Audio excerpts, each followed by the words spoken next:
Hello, everyone. Happy Education Wednesday. That's what I'm going to be calling this from now on. So now my name is Caroline Passmore. I am the founder and profit strategist of CRP Specialists Inc. CRP Specialists is an advisory firm that specializes in the skilled construction trades that use a field service application such as Service Titan, House Call Pro, Jobber, and many, many others.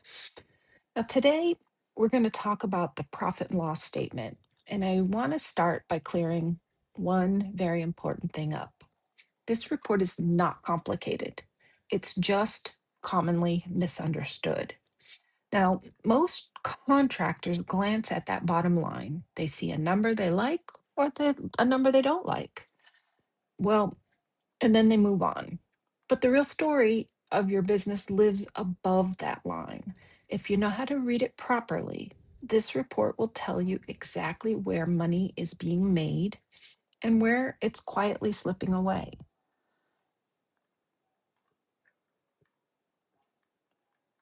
So, your profit and loss statement shows how your business actually operates. It reflects how work flows through your service app and how costs are recorded in QuickBooks. But most importantly, it's how decisions show up financially. Now, if this report doesn't make sense, it's usually not because you don't understand it. It's because the structure behind it is not clean. And once that structure is right, the P&L becomes one of the most useful tools that you have. First thing I for on a P&L is how costs are separated. Labor, materials, and overhead should not be blended all together. I see it so often that all of these things are put into a cost of goods sold account, and that's not correct. So labor that are tied to jobs belong in that cost of goods sold. The materials that are tied to jobs, that belongs there also. Overhead, though, is everything it takes to run the business, regardless of how many jobs you complete. When these are all mixed, margins become meaningless. You might think that you're profitable, but you're not, or you panic when things are actually fine. So, a clean separation gives you those clean insights. Now, once costs are separated, the next thing is scanning for any hidden costs. These are the line items that slowly creep up and eat into profit without making any noise. Things like small tools, vehicle expenses, software subscriptions, or merchant fees that often get overlooked because they just don't feel very big all by themselves. On the P&L, they add up fast though. If an expense line keeps growing month after month without a clear reason, that's a signal to pause and ask why. Maybe there's a double subscription. Maybe you're paying some things twice without knowing about it. Or maybe prices increased and you were not aware of it. Those are the things that we're keeping an eye on. Now, true profit margin is not about one good month or one bad month. It's about consistency.